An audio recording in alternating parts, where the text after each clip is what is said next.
तो दोस्तों कहानी शुरू होती है 221 बी बेकर स्ट्रीट में मौजूद शेरलॉक के घर से, जहां शेरलॉक सुबह के वक्त अपनी चाय का लुत्फ उठा रहा था। इतने में डॉक्टर वॉटसन आता है और उसे एक सफ़ेद लिफाफा पकड़ाता है। शेरलॉक देखता है लिफाफे में न किसी का नाम था, न जिसने इसे भेजा है उसका कोई एड्रेस। शेरलॉक लिफाफा खोलता है और उसमें मौजूद लेटर निकालता है। शेरलॉक कुछ देर लिफाफे को गौर से देखता है और फिर वो लेटर वाटसन को थमा देता है और उसे उसकी राय देने को कहता है। वाटसन लेटर पढ़ता है जिसमें लिखा होता है 534 C2 13 127 Douglas Burlstone। वाटसन को तो इस रहस्यमयी लिफाफे से कुछ समझ नहीं आता। फिर शेरलॉक बताता है कि ये लेटर एक साइफर मैसेज है जो उसे पहले भी कई बार पोरलॉक नाम के किसी शख्स ने भेजा है। हालांकि पोरलॉक उसका असली नाम नहीं है। पोरलॉक द्वारा भेजा गया यह मैसेज, साइफर मैसेज, जरूर कोई विशेष राज दबाए बैठा है। दोस्तों, साइफर मैसेज उसे कहते हैं जिसमें किसी मैसेज को एक कोड के रूप में लिखा जाता है और उस कोड को डिकोड करने के लिए किसी की ज़रूरत होती है। और ऐसा ही कोड आज पोरलॉक ने शेरलॉक को फिर से लिखा है। तो क्या है वो कोड? चलिए आगे कहानी में जानते हैं। वॉटसन शेरलॉक से कहता है कि अगर ये मैसेज एक विशेष जानकारी रखता है तो पोरलॉक को इसके साथ की भी भेजनी चाहिए थी। जिसके जवाब में शेरलॉक समझाता है कि अगर साइफर मैसेज के साथ की भी भेजी जाए तो साइफर मैसेज को कोई भी बड़े आराम से डिकोड कर लेता। फिर ऐसे में साइफर मैसेज का मतलब ही क्या रह जाता।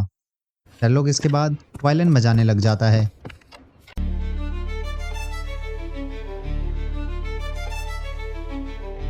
और वॉटसन इस राज को उजागर करने के लिए बेचैनी में खिड़की की ओर चला जाता है और शेरलॉक से पूछता है, तो क्या फिर हम इसे ऐसे ही रहने देंगे? शेरलॉक बताता है कि जरूर इस मैसेज की कोई बुक है और वो वेट कर रहा है कि शायद पोरलॉक एक लेटर और भेजेगा जिसमें उसकी की भी हो। बातचीत का सिलसिला जारी ही था कि वॉटसन खिड़की से बाहर देखता है कि उनका पेज बॉय बिली एक लेटर लेकर उनके घर की ओर बढ़ रहा है। वॉटसन तुरंत नीचे जाता है और वो लेटर लेकर वापस आता है। तुम सही थे शेरलॉक, ये दूसरे लेटर में भी पोरलॉक की ही राइटिंग है। शेरलॉक लिफाफा खोलता है और पढ़ता है, अब मैं इस मैटर में और आगे नहीं बढ़ सकता। खतरा मेरे ऊपर मंडरा रहा है। डॉक्टर मोरियार्टी को मुझ पर शक हो गया है। अगर मैंने अपने कदम जरा भी और बढ़ाए तो मैं अपनी जान गंवा बैठूंगा। अब क्योंकि साइफर मैसेज का कोई मतलब नहीं रहा, तुम दोनों लेटर जला देना। हालांकि पोरलॉक द्वारा अब साइफर मैसेज की नहीं भेजी जाएगी, पर फिर भी शेरलॉक हार नहीं मानेगा और वो अपना दिमाग अब पूरी तरह से साइफर को डिकोड करने में लगा देता है। उसने अंदाजा तो पहले ही लगा लिया था कि साइफर किसी बुक की ओर इशारा कर रहा है जो बहुत मोटी बुक हो और C2 चैप्टर 2 नहीं बल्कि कॉलम 2 है। वॉटसन बाइबल की सजेशन देता है पर शेरलॉक मना कर देता है क्योंकि बाइबल के अलग अलग एडिशन अलग अलग हैं। ये कोई कॉमन बुक है जिसमें जो डेटा है सब में सेम है। वॉटसन इस बार व्हाइटकर एल्मेनेक का नाम सजेस्ट करता है और शेरलॉक एकदम बोल पड़ता है, शाबाश वॉटसन। वॉटसन जल्दी से व्हाइटकर एल्मेनेक निकालता है। शेरलॉक मैसेज के अकॉर्डिंग कोड डिकोड करता है। वॉटसन एक एक करके मैसेज नोट करता है और फाइनली मैसेज सामने निकल के आता है। There is danger may come very soon. One Douglas rich country now at Burlstone House. Burlstone confidence is pressing. यानी बहुत जल्द बर्लस्टोन हाउस में रह रहे जॉन डगलस के ऊपर खतरा आ सकता है। जल्दी ही कुछ करना होगा। इससे पहले शेरलॉक और वॉटसन आगे कुछ करते, इंस्पेक्टर मैक वहां आ जाते हैं। इंस्पेक्टर मैक शेरलॉक की काफी इज्जत करते हैं क्योंकि शेरलॉक ने कई बार इंस्पेक्टर मैक के कई केसेस को सॉल्व करने में उनकी मदद की है। Very curious indeed. इससे पहले इंस्पेक्टर मैक अपने आने का कारण बताते, उनकी नज़र मेज पर पड़े लेटर पर पड़ जाती है। वो उस मैसेज को पढ़ लेते हैं जो शेरलॉक और वॉटसन ने थोड़ी देर पहले डिकोड किया था। वो उनसे पूछते हैं, आप दोनों को इसकी खबर कैसे हुई? शेरलॉक बताता है कि ये तो हमने ऐसे ही एक साइफर मैसेज को डिकोड किया है। जिसके जवाब में इंस्पेक्टर मैक पुष्टि करते हैं कि उनका डिकोड किया गया मैसेज एकदम सही है और वो यही बताने उनके पास आए हैं कि कल रात ही बर्लस्टोन के निवासी जॉन डगलस की हत्या कर दी गई है।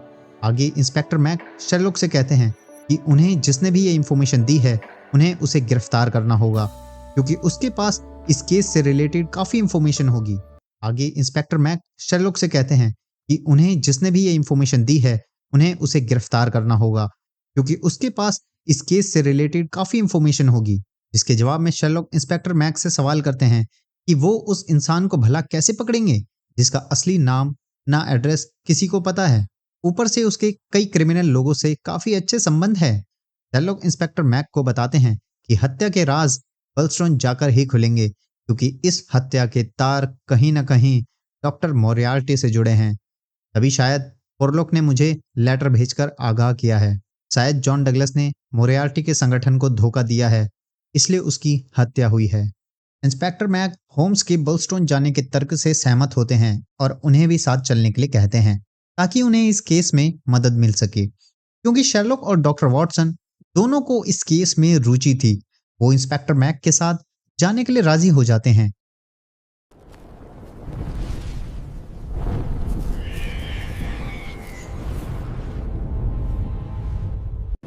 ट्रेन का सफर शेरलॉक, डॉक्टर वॉटसन और इंस्पेक्टर मैक को दोपहर 12 बजे बर्लस्टोन स्टेशन तक पहुंचाता है, जहां उनका स्वागत ससेक्स के मुख्य जासूस व्हाइट मेसन करते हैं। इंस्पेक्टर मैक के द्वारा मामले की जानकारी पूछने पर मेसन बताते हैं कि जॉन डगलस, जिनकी हाल ही में हत्या हुई है, 50 वर्ष के थे। उनको बर्लस्टोन में रहे 5 साल ही हुए थे।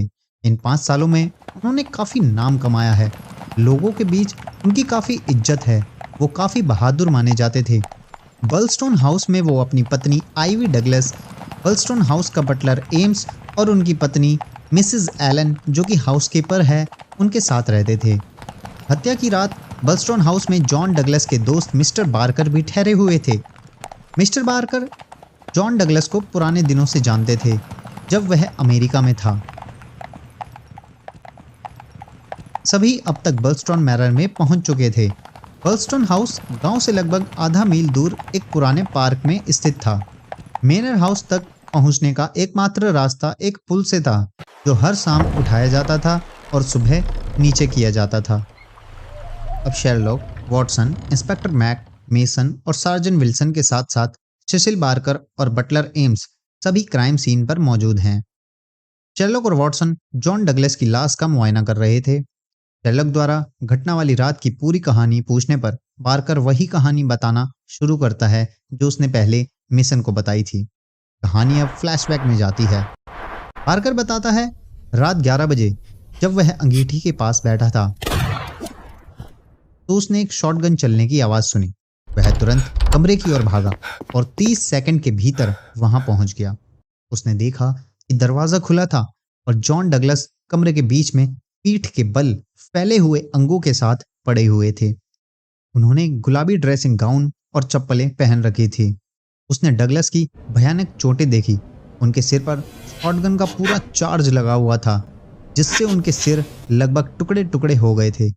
पार्कर ने तुरंत मोमबत्ती से लैंप जलाया और मोमबत्ती बुझा दी। क्योंकि चेहरे की हालत बहुत ज्यादा खराब थी, उसने डगलस का सिर टेबल क्लॉथ से ढक दिया और दरवाजे में जाकर बेल बजाकर सबको बुलाने लगा। अब सब आए तो उसने मिसेस आइवी डगलस को अपने कमरे में ही रहने की हिदायत दी और मिसेस एलन को मिसेस आइवी डगलस के साथ जाने और उनका ध्यान रखने को कहा। फिर उन्होंने एम्स को, डॉक्टर वुड और सार्जेंट विल्सन को बुलाने को कहा। वक्त रहते डॉक्टर वुड और सार्जेंट विल्सन घटनास्थल पर पहुंच चुके थे। जब डॉक्टर वुड आए तो उन्होंने बॉडी को एग्जामिन किया। सार्जेंट विल्सन को रूम की खिड़की के लकड़ी के चौखट पर एक बूट सोल जैसा खून का धब्बा मिला, जिससे उन्होंने अंदाजा लगाया क्योंकि डॉब्रिज ऊपर खींचा हुआ था। कातिल के पास खिड़की से निकलने के अलावा और कोई रास्ता नहीं था। इस दौरान जब उसने बाहर निकलना चाहा तो यह खून का निशान यहाँ पर लग गया होगा। इसी दौरान डॉक्टर वुड को जॉन डगलस के हाथ में एक अजीब सा निशान और घटनास्थल के पास ही एक कार्ड मिला। में लिखा था PV341। जॉन डगलस के हाथ में रहस्यमय निशान और कार्ड के बारे में घर में किसी को कोई जानकारी नहीं थी, इसलिए इन दोनों ही चीजों पर किसी ने ज्यादा ध्यान नहीं दिया। हालांकि कार्ड को आरोपी का बताया जा रहा था, इसकी वजह से उसे सबूत के तौर पर रखा गया। इतने में एक विचित्र बात ये देखने को मिली कि एम्स ने पाया कि डगलस के हाथ से शादी की अंगूठी गायब थी, जो वे हमेशा अपने हाथ में ही पहने रखते थे। एम्स ने बताया कि इस अंगूठी के ऊपर खुरदुरे नगेट वाली एक और अंगूठी थी और तीसरी उंगली पर मुड़ी हुई सांप की अंगूठी थी। एम्स ने देखा कि नगेट और सांप वाली अंगूठी अभी भी मौजूद है, लेकिन शादी की अंगूठी गायब थी। सार्जेंट को यह सुनकर बहुत आश्चर्य हुआ। उसने एम्स से पूछा कि क्या शादी की अंगूठी हमेशा ही दूसरी अंगूठी के नीचे होती थी? इसका उत्तर एम्स ने हाँ में दिया। इस पर सार्जेंट ने यह निष्कर्ष निकाला कि हत्यारे ने या जो कोई भी वो था, उसने पहले नगेट अंगूठी को उतारा, फिर शादी की अंगूठी को और उसके बाद नगेट अंगूठी को वापस पहना दिया। यह रहस्यमयी तथ्य कि हत्यारे ने एक अंगूठी हटाकर फिर दूसरी को वापस क्यों पहनाया, पुलिस के लिए अभी भी एक बड़ी पहेली बन गया था। कहानी वापस प्रेजेंट में आती है, जहां शेरलॉक के पास मामले से जुड़ी सारी जानकारी थी और कुछ पहेलियां। इंस्पेक्टर मैक शॉटगन को ध्यान से जांचते हैं। वे पाते हैं कि शॉटगन का बैरल ट्रिगर के ठीक 1 फुट आगे से आरी से कटा गया था, ताकि इसे आसानी से छुपाया जा सके। ट्रिगर को एक साथ तार से बांधा गया था ताकि एक साथ फायरिंग हो सके, ताकि इसका असर विक्टिम पर भयानक हो, जैसा बाद में डगलस के साथ हुआ भी। शॉटगन के बैरल के फ्लूटिंग पर PEN जैसे अक्षर उकेरे थे। इसका अनुमान शेरलॉक लगाता है कि इस शॉटगन को पेंसिल्वेनिया स्मॉल आर्म्स कंपनी द्वारा बनाया गया है, जो कि एक अमेरिकी फर्म थी, जिससे यह निष्कर्ष निकलता है कि कोई अमेरिकी ही कातिल है। लेकिन एक पहेली और सामने आती है, भला कातिल इतनी शोरगुल बंदूक क्यों इस्तेमाल करे, जबकि वह जानता था कि डॉब्रिज ऊपर होने के कारण उसे मोट को तैरकर पार करना पड़ सकता है, जिसके कारण उसे आसानी से पकड़ा जा सकता था। शेरलॉक अपनी जांच पड़ताल आगे बढ़ाने के लिए मोट को एग्जामिन करने सभी के साथ बाहर निकलता है।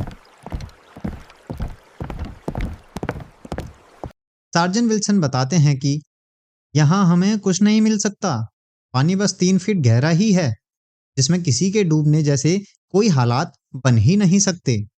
उन्होंने आसपास पता भी करवाया कि क्या किसी ने ऐसे किसी आदमी को देखा था जिसके कपड़े गीले हों, लेकिन ऐसे किसी आदमी को किसी ने नहीं देखा। शायद उसके पास पहले से ही सूखे कपड़े रखे होंगे। वहीं इस सबसे अलग शेरलॉक बटलर एम्स से पूछताछ कर रहा था। एम्स शेरलॉक को बताता है कि उसने कोई गनशॉट की आवाज नहीं सुनी। वह तो किचन में था जब उसने बारकर द्वारा बजाई गई घंटी की आवाज सुनी। शेरलॉक एम्स से पूछता है कि जो जॉन डगलस की गर्दन में प्लास्टर है, भला वह क्यों है? इसके जवाब में एम्स बताता है कि दरअसल कल सुबह ही जब जॉन डगलस शेव कर रहे थे, तो गलती से उन्होंने खुद को काट लिया था। हालांकि यह बात बड़ी असामान्य है, क्योंकि लंबे समय से तो ऐसा कुछ उनके साथ हुआ ही नहीं था। शेरलॉक को भी गर्दन पर चोट लगी हुई बात में कुछ राज छिपा छिपा सा लगता है।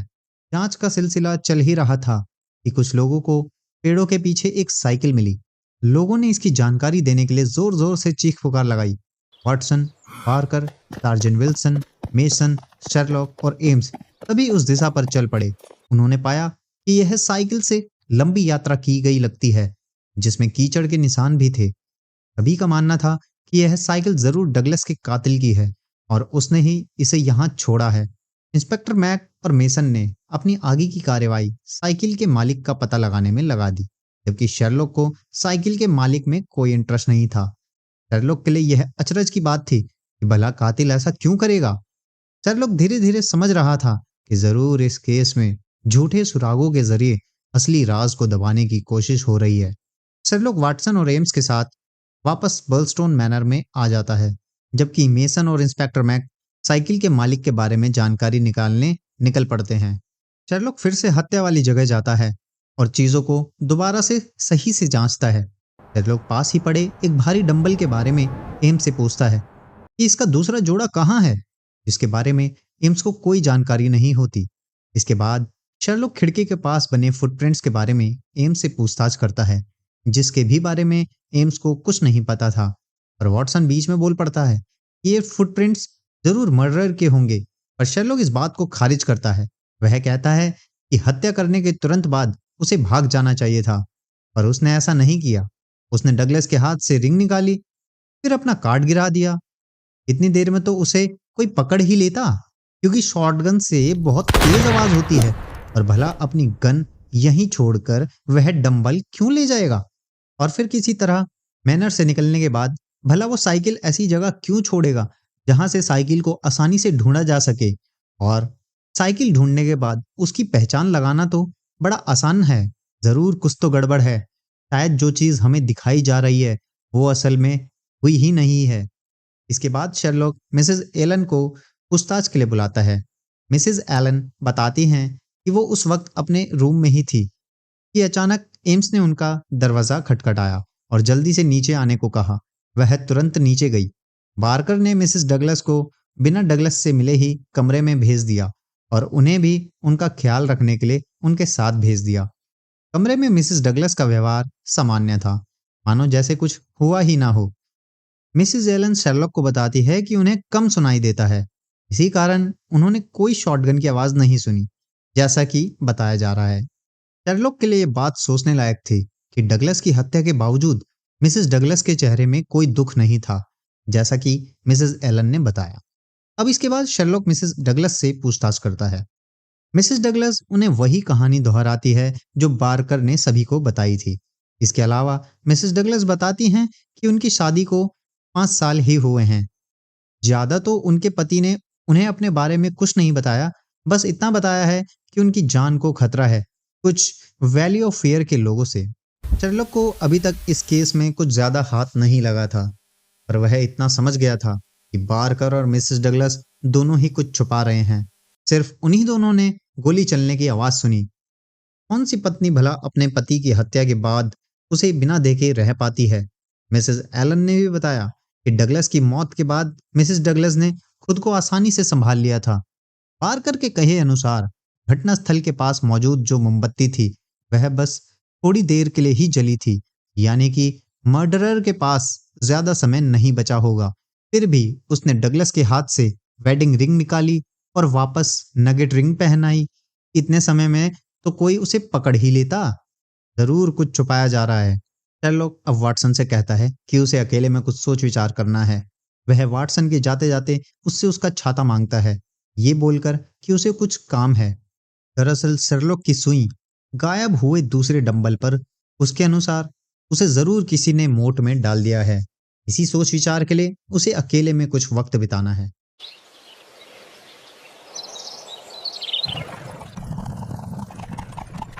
शाम के वक्त शेरलॉक इंस्पेक्टर मैक और मेसन से मिलते हैं तो उन्हें पता चलता है कि साइकिल का मालिक हारग्रेव नाम का कोई व्यक्ति है जो टनब्रिज वेल्स के एक होटल में 2 दिन पहले ही रहने आया था।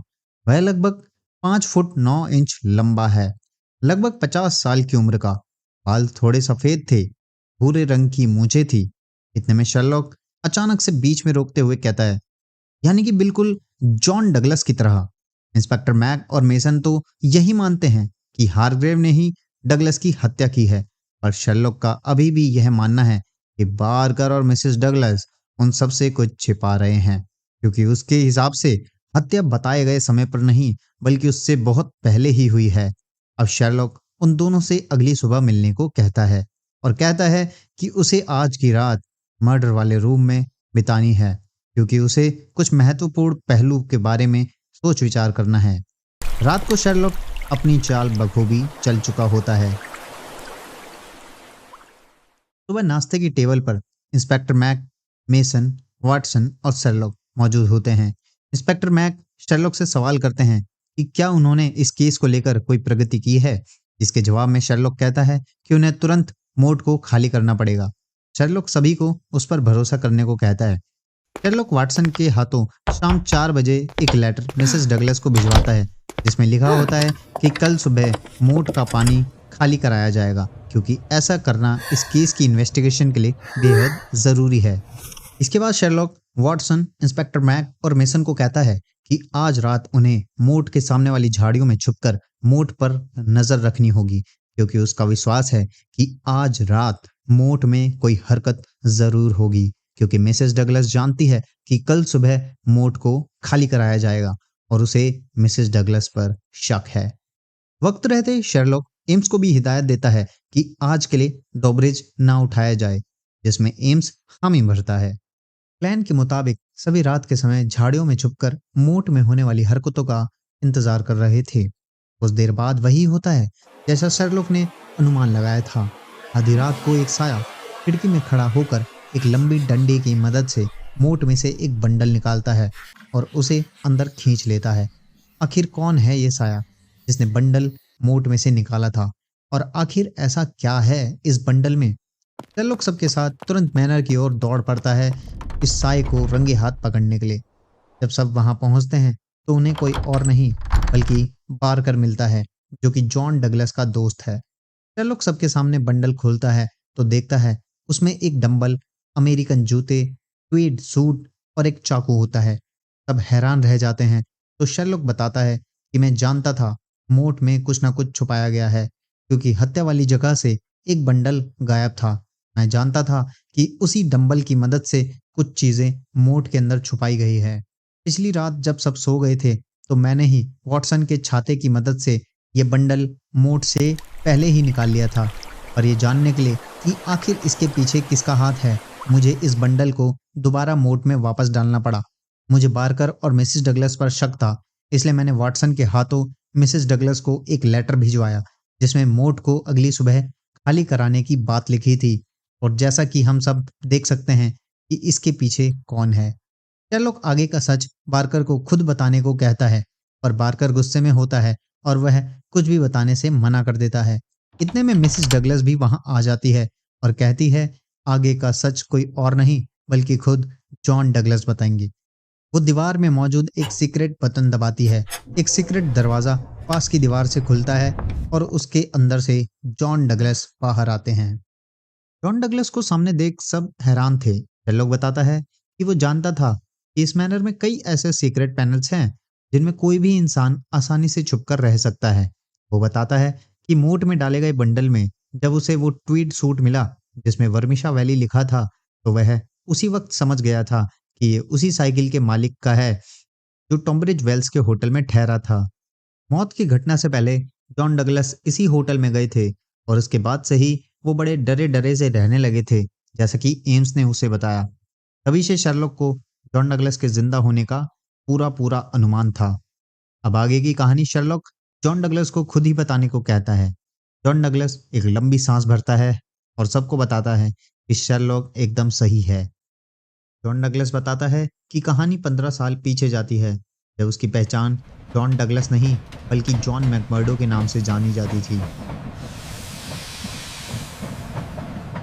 मैकमर्डो शिकागो की ट्रेन से वर्मिसा वैली जा रहे थे।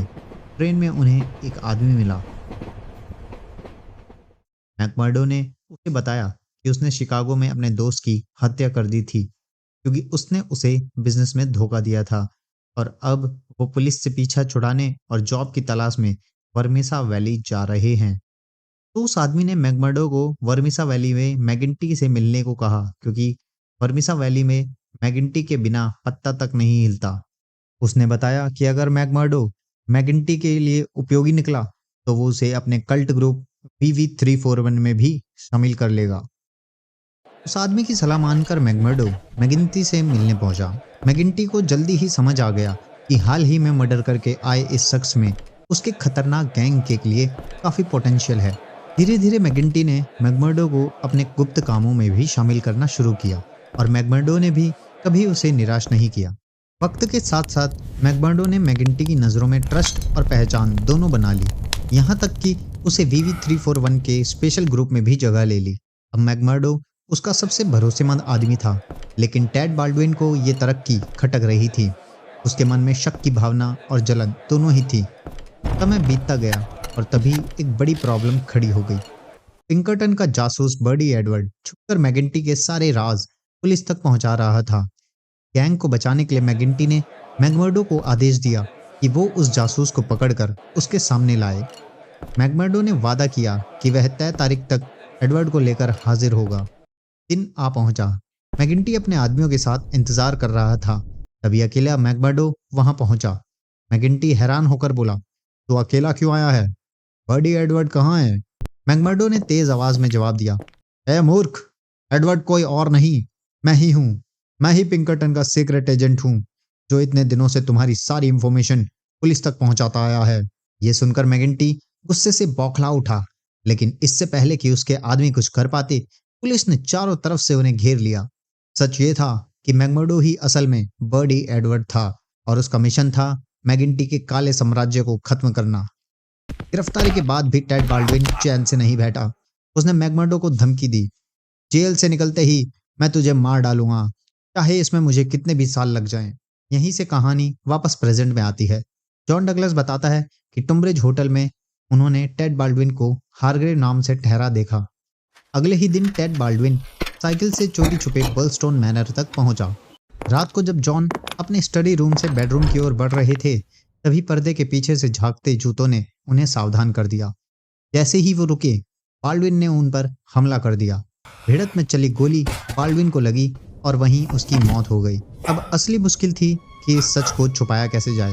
जॉन ने अपनी पत्नी और दोस्त बारकर को सब कुछ बताया और मिलकर एक प्लान बनाया कि सबको लगे जॉन डगलस की हत्या हो चुकी है, ताकि VV341 के लोग उसका पीछा छोड़ दें।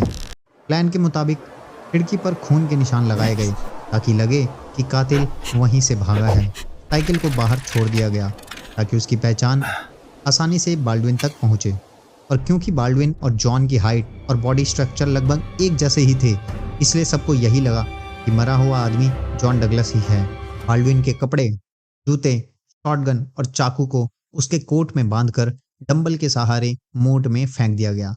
इस तरह एक झूठी मर्डर स्टोरी रची गई। कहानी खत्म होते ही शेरलॉक ने इंस्पेक्टर मैक्स से कहा, अब पूरा सच सामने है। कानून के अनुसार जॉन डगलस के साथ क्या करना है, ये अब तुम्हें तय करना होगा। इतना कहकर शेरलॉक डॉक्टर वॉटसन के साथ वहां से चला जाता है। और इसी के साथ हमारी आज की कहानी यहीं पूरी होती है।